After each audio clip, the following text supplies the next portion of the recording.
Alright, so no ranting now. Alrighty, good evening, Pastor Mike and friends and those who would watch this. I'm just going to stay on that F sharp minor. Now I'm going to take the F sharp minor and I'm going to add in the two other notes that'll make it a true Aeolian or F sharp natural minor, which comes from A major. It is A major, okay, and I'll show that. But that way I can just work that one block now. This is tuned down a half step, so because I was listening to some Dirty Honey, I had come up and I was going to find a football or something, and not that I'm into it now because Brady's retired, but I still would watch something mindlessly to see the plays as I goof around on the guitar. Alright, so F sharp minor. We were talking about the minor pentatonic.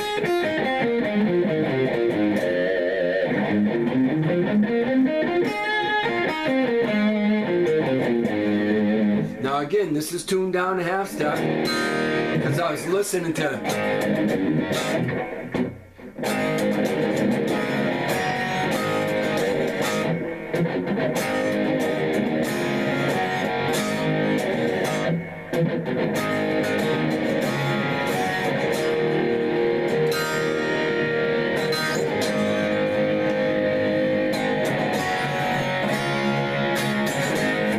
Alright, so half step down, so ignore that, just look at where my fingers are.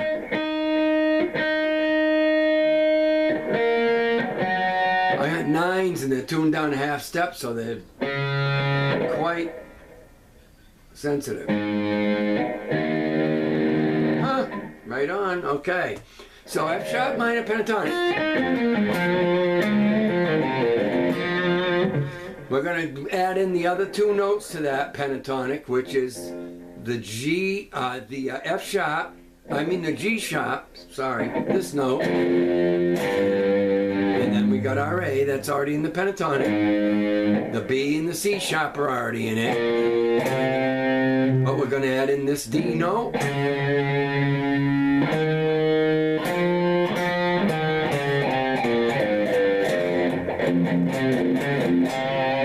Alright, so up here,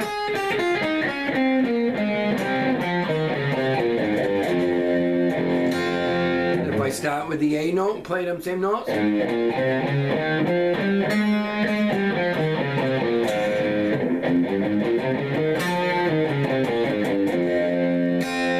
okay, so now we are pure A major key. Because a pentatonic, again, even though that's an A major pentatonic, that A major pentatonic, I use it in context sometimes with an E thing that's it with E in it, or B, believe it or not, it might not make sense, but when you take all these notes that are in there, and an A major, what if I just go...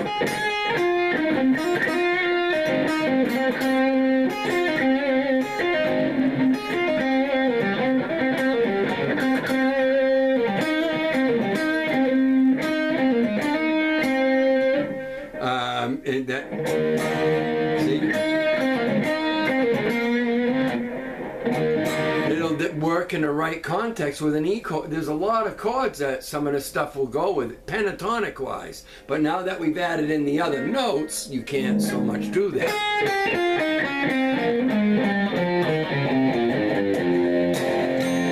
So here's some bending stuff with that.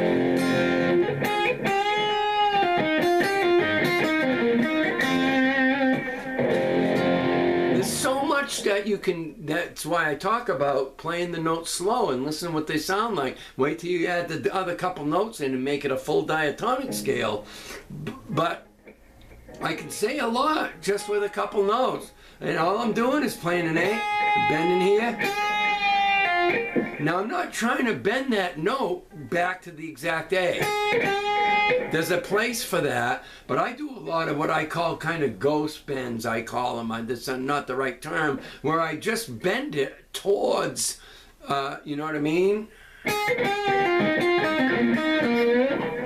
And I didn't bend that much, but I cut off enough and didn't stay on it long enough for you to here where it actually stopped because I already hit the next note and it works.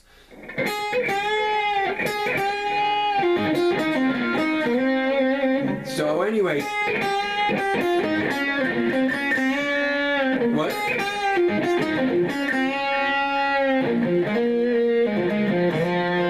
Now I'm going to have trouble controlling the bends because they're nines and now they're tuned down to half step.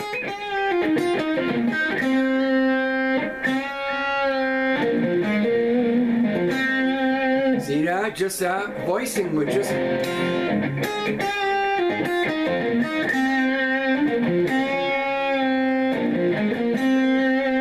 And I lean towards that C sharp note all the time through that whole riff. And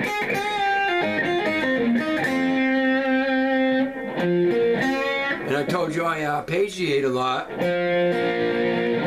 But I don't sit there and go. I go.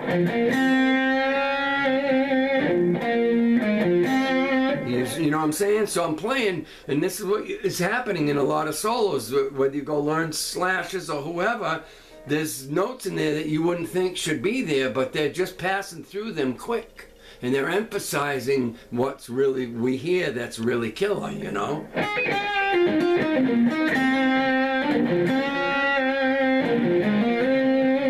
And now, because you're going to learn these blocks on the whole fretboard, I'm adding and turning it into the diatonic, but just think the pentatonic, because it's still the pentatonic. I'm just using the other notes to get a point across with the bending and all that.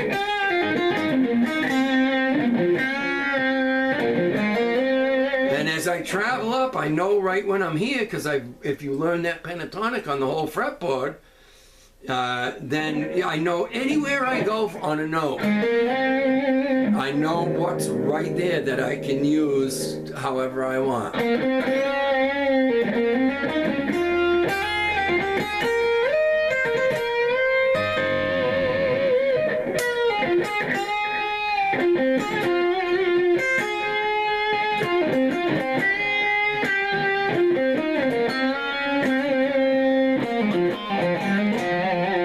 Whatever, just that one thing. There's endless killer stuff without going far, without having to run up the scales somewhere. Where you going, you know?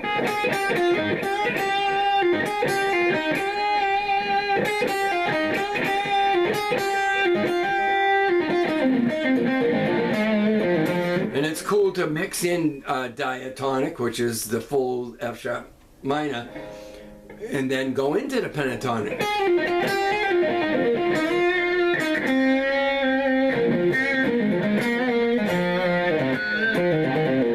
Then you make... And when I worked to make a finished product on tracks that I did on my last CD, it was a long time ago, but I would sit and work out at one spot. I'd get what I like and get... And I go, no, it's got one too many notes.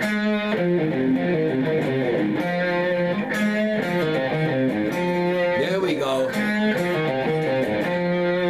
See, I need a certain count, depending on how much, you know, how many bars I'm filling in or what space, whatever.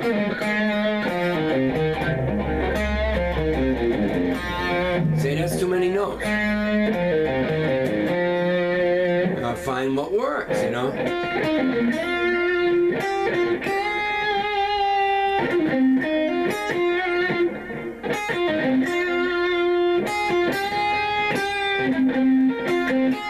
See, now I'm working to create a finished phrase. I hear something and I'm going to work it out.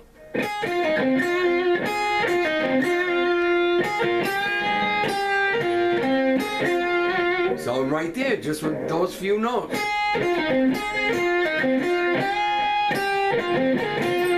Now I'd have to, then I would find maybe a place I can execute it better. I just made that one up right now. So, but that's what you get when you sit and take your time.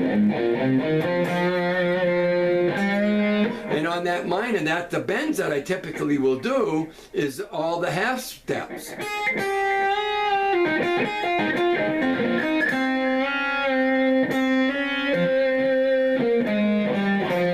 Not the whole whole steps in that minor flavor. I would lean towards that. But again, after learning the pentatonic everywhere it is up the fretboard and the diatonic in that key, then anywhere I go, I just, wherever I decide I want to stop and do a phrase, I don't have to search in the dark.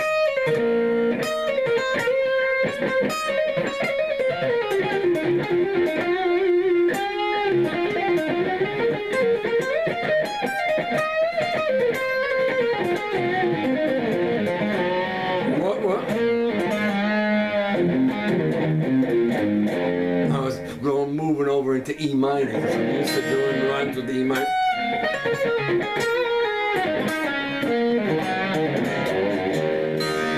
Anyway, so that you get my point. This is a little bit of bending lesson in here. And if I want the full bend, you know, usually it would be when I come up here.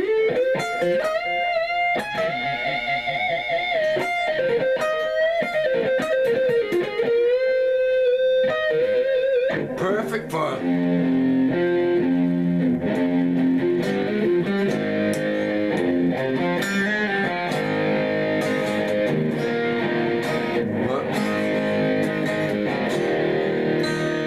I gotta be real gentle on these nines tuned down.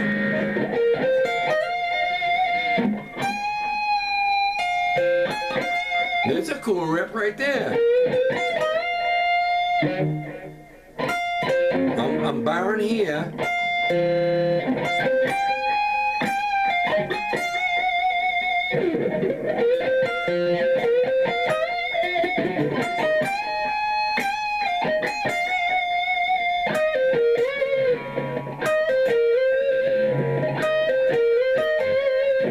What do I want?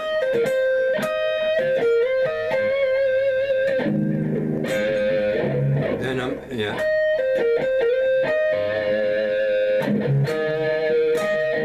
Then I would go to the E.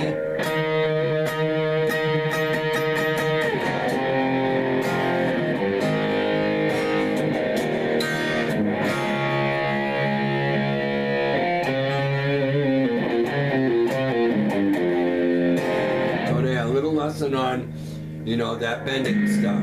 Anywhere, you know, whatever key you're in.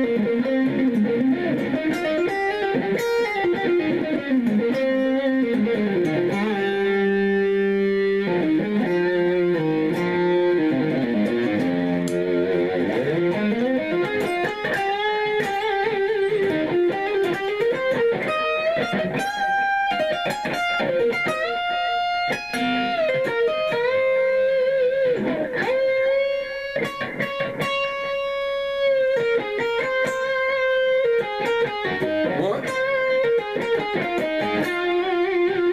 There you go. A little lesson, tune down a half step. I wasn't going to do the lesson. I was going to start, I'm not a cover guy, but I'm going to just buzz through all them Dirty Honey songs and learn them. I just sit here, the speakers are in the opening going down in the cellar. I'll just put it on and sit here and I'll hear what he's doing, hear it, and I'll go, I know what he's doing. I just got to execute it. Again, the benefit of learning that all them scale blocks is where all that comes from.